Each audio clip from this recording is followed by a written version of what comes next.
Hello friends, मैं Gradeup classes से Arun sir. सभी को गुड मॉर्निंग। मेरे प्यारे बच्चों, मैं आज 30 मोस्ट क्वेश्चन लेकर आया हूं जो एनसीईआरटी पर आधारित मिलेगा आपको। तो दोस्तों, तो ये आप जो वीडियो देखेंगे तो शुरू से लास्ट तक देखेंगे और ये अपने दोस्तों के बीच शेयर सब्सक्राइब और शेयर ज़रूर करेंगे और लाइक और सब्सक्राइब ज़रूर करेंगे। तो ठीक है मेरे प्यारे बच्चों, तो शुरू करते हैं आज का पहला क्वेश्चन। क्या बोल रहा है कि ऊंचाई से कूदने पर चोट लगना उदाहरण है। ये सवाल है। ऊंचाई से अगर आपसे एग्जाम में पूछे कि ऊंचाई से कूदने पर चोट लगना उदाहरण है तो न्यूटन का तृतीय गति नियम। ठीक है। अब दूसरा नंबर सवाल क्या है कि किसी वस्तु का द्रव्यमान दुगना करने पर उसकी गति ऊर्जा हो जाएगी। ये सवाल है, तो आंसर क्या होगा? दुगनी। तीसरा नंबर क्या है कि तेज आंधी आने की छत आने की टीन की छत उड़ जाती है, किसका प्रमेय है मेरे प्यारे बच्चों? तो ये आंसर क्या होगा? बर्नौली प्रमेय। क्या होगा? बर्नौली प्रमेय। इस तरह ऐसे सवाल पूछता है और पूछेगा कि क्या बोलते हैं, और जो है गेंद जो होता है, बॉल जो स्पिन होता है, वो भी पूछेगा। बर्नौली प्रमेय पर आधारित है। चौथा नंबर सवाल क्या है?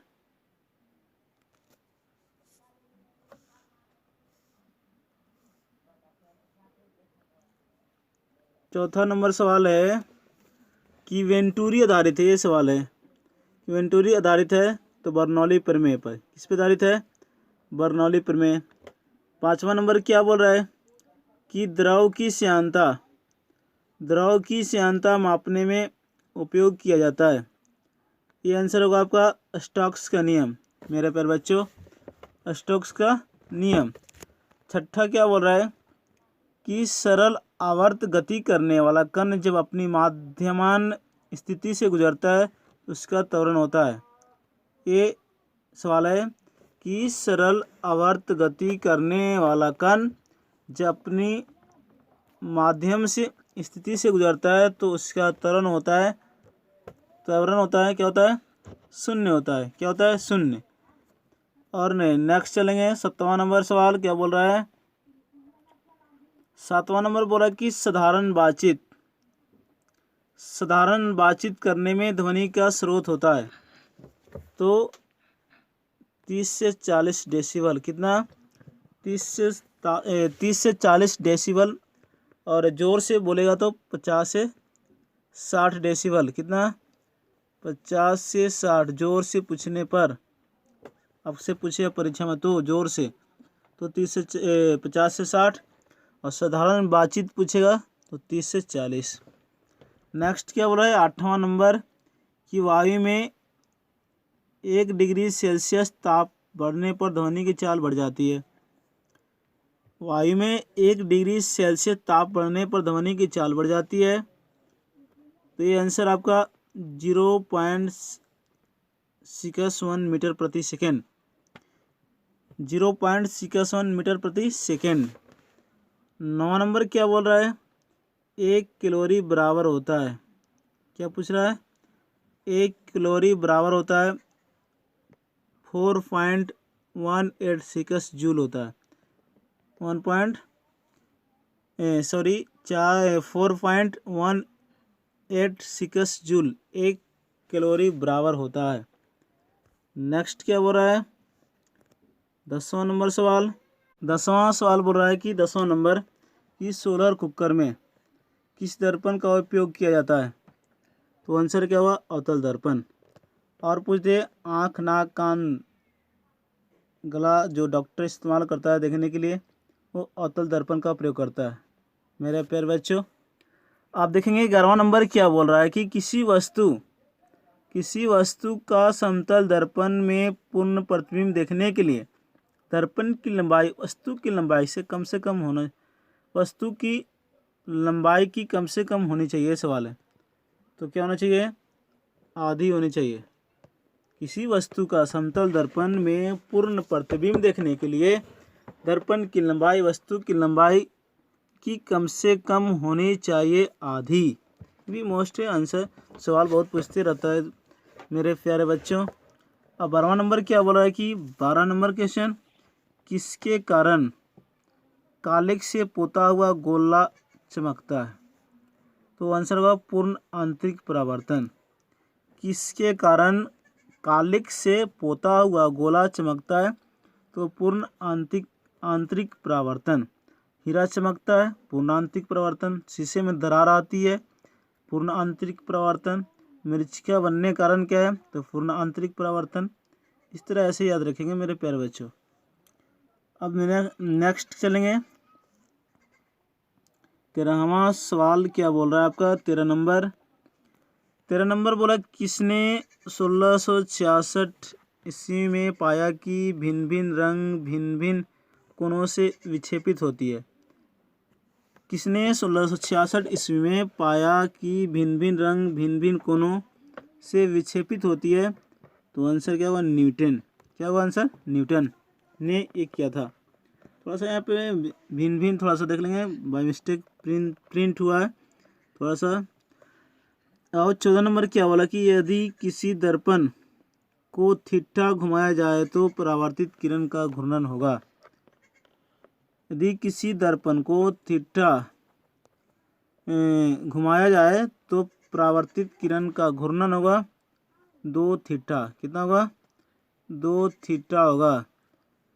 अब 15 नंबर क्या बोल रहा है मेरे प्यारे बच्चों कि माध्यम के तापमान में वृद्धि के साथ प्रकाश की गति क्या होती है? बढ़ती है, घटती है, अपवर्तित रहती है? ऐसे सवाल पूछेगा आपसे एग्जाम में कि माध्यम के तापमान में वृद्धि के साथ प्रकाश की गति क्या होती है? बढ़ती है। क्या होती है? बढ़ती है। इस तरह से याद रखेंगे। और नेक्स्ट चलेंगे। 16 नंबर सवाल क्या बोल रहा है?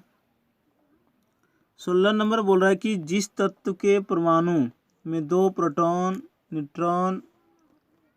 2 न्यूट्रॉन होगा, यहाँ पे दो न्यूट्रॉन और 2 इलेक्ट्रॉन हो तो उस तत्व का द्रव्यमान संख्या क्या होगा? ये सवाल है आपका। जिस तत्व के परमाणु में 2 प्रोटॉन 2 न्यूट्रॉन 2 इलेक्ट्रॉन हो उस तत्व का द्रव्यमान संख्या होता है 4। कितना होता है? 4। नेक्स्ट क्या बोल रहा है? 17वां सवाल कि हाइड्रोजन परमाणु के न्यूक्लियस में प्रोटॉन की संख्या होती है, मतलब कितनी होती है? ये सवाल है। हाइड्रोजन परमाणु के न्यूक्लियस में प्रोटॉन की संख्या कितनी होती है? 1 होती है। ठीक है। 18वां क्या बोला कि ऐसे परमाणु जिनके परमाणु क्रमांक समान परंतु परमाणु द्रव्यमान भिन्न भिन्न होते हैं वे क्या कहलाते हैं? समस्थानिक कहलाते हैं। क्या कहलाते हैं? समस्थानिक। आपसे एग्जाम में पूछते हैं कि ऐसे परमाणु जिनके परमाणु क्रमांक समान परंतु परमाणु द्रव्यमान भिन्न भिन्न होते हैं वो कहलाते हैं समस्थानिक। मेरे प्यारे बच्चों, ये आप एक बार नहीं 2-3 बार देख लेंगे वीडियो को तो आपको याद हो जाएगा मेरे प्यारे बच्चों। तो नेक्स्ट चलते हैं। 19वां सवाल क्या बोल रहा है आपका? 19वां बोल रहा है कि समस्थानिक गुण पाए जाते हैं। ये सवाल है। समस्थानिक गुण पाए जाते हैं तो किसमें पाए जाते हैं? तो तत्व में पाए जाते हैं। किसमें? तत्व में पाए जाते हैं। नेक्स्ट चलेंगे। 20वां सवाल क्या बोला कि एक भारी नाभिक के 2 हल्के नाभिकों में टूटने की प्रक्रिया को क्या कहते हैं? एक भारी नाभिक के 2 हल्के नाभिकों में टूटने की प्रक्रिया को क्या कहते हैं? तो आंसर है आपका क्या है? नाभिकीय विखंडन। क्या है? नाभिकीय विखंडन। चलते हैं नेक्स्ट। 21 नंबर क्या बोल रहा है कि सौर परिवार में क्षुद्र ग्रह पार्टी एक ऐसा यंत्र है जो इनकी कक्षाओं के बीच में विद्यमान है। मतलब कहने का मतलब यह है कि सौर परिवार में जो क्षुद्र ग्रह एक ऐसा क्षेत्र, मतलब किन दो ग्रहों के बीच क्षुद्र ग्रह स्थित है। ये सवाल है। तो आपसे पूछ दे कि क्षुद्र ग्रह जो एस्ट्रॉयड बोलते हैं इंग्लिश में, किन दो ग्रहों के बीच में अवस्थित है, तो मंगल और बृहस्पति। मंगल और बृहस्पति।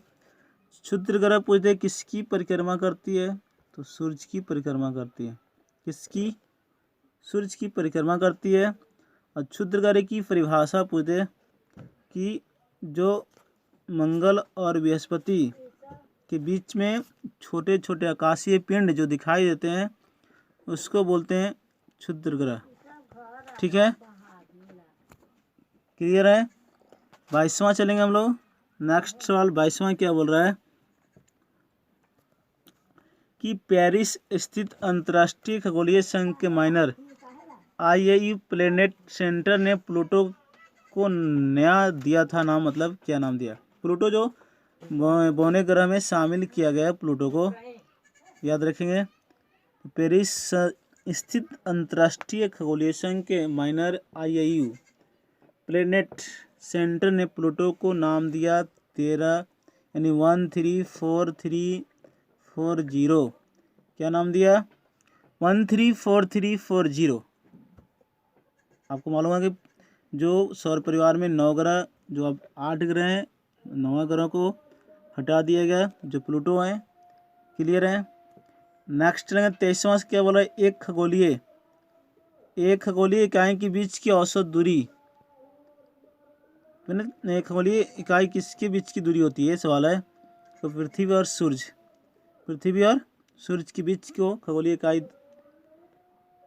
के बीच की औसत दूरी होती है पृथ्वी और सूर्य। ठीक है। नेक्स्ट क्या बोला? 24 नंबर चलेंगे हम लोग। आकाशीय पिंडों का अध्ययन करने वाली भौतिक विज्ञान की शाखा को क्या कहते हैं? ये सवाल है। आकाशीय पिंडों का अध्ययन करने वाली भौतिक विज्ञान की शाखा को क्या कहते हैं? एस्ट्रोफिजिक्स। क्या बोलते हैं? एस्ट्रोफिजिक्स। इस तरह ऐसे याद रखेंगे मेरे प्यारे बच्चों।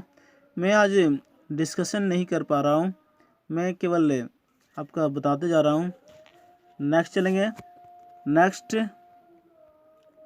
25वां क्या बोल रहा है? 25 क्वेश्चन कि जीरो डिग्री सेल्सियस पर पारद के 760 mm कॉलम द्वारा लगने वाले दाब कहलाता है। ये सवाल है। अगर आपसे एग्जाम में पूछते हैं कि 0 डिग्री सेल्सियस पर पारद के 760 mm कॉलम द्वारा लगने वाला दाब कहलाता है एक एटमॉस्फेयर। क्या कहलाएगा? एक एटमॉस्फेयर। 26 क्या बोला क्वेश्चन कि सोडियम एसिटेट को सोडा लाइम के साथ गर्म किया जाता है तो कौन सी गैस बनेगा? एग्जाम में पूछते हैं सोडियम एसिटेट को सोडा लाइम के साथ गर्म किया जाता है तो क्या बनेगा? मीथेन गैस बनेगा मेरे प्यारे बच्चों। ठीक है। नेक्स्ट चलते हैं 27 क्वेश्चन क्या बोला कि नाइट्रिक ऑक्साइड गैस के साथ ऑक्सीजन को मिलाने से उसका रंग हो जाता है। ये सवाल है।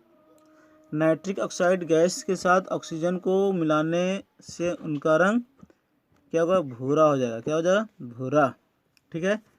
नेक्स्ट चलते हैं 28वां सवाल क्या बोल रहा है? जल को 0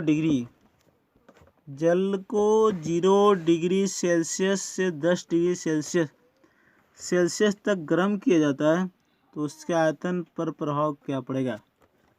यह सवाल है। जल को 0 डिग्री सेल्सियस से 10 डिग्री सेल्सियस तक गर्म किया जाता है तो उसका आयतन पर प्रभाव क्या पड़ेगा? पहले घटेगा उसके बाद बढ़ेगा। ये मोस्ट क्वेश्चन बहुत पूछता है सवाल, याद रखेंगे इसको। 29 नंबर सवाल क्या बोला कि जल में तैरना न्यूटन का नियम है। जल में तैरना न्यूटन का नियम बोल रहा है तृतीय गति नियम, याद रखेंगे। अब 30 नंबर सवाल क्या बोल रहा है कि 30वां यानी लास्ट क्वेश्चन क्या बोल रहा है कि चक्रण क्वांटम संख्या के मान संभव है। चक्रण क्वांटम संख्या के मान संभव 2। कितना? 2। क्वांटम संख्याएं कितने प्रकार की होती है? तो 4 प्रकार की होती है। अगर पूछ दे कि क्वांटम संख्या कितने प्रकार के, 4 प्रकार के, और चक्रांक क्वांटम संख्या का मान संभव है 2। तो मेरे प्यारे बच्चों आज मोस्ट 30 क्वेश्चन में लेकर आया। तो आपको ये वीडियो अच्छा लगा होगा, देखेंगे, पूरा देखेंगे वीडियो को, और मैं अगले वीडियो फिर लेकर साइंस के आऊँगा।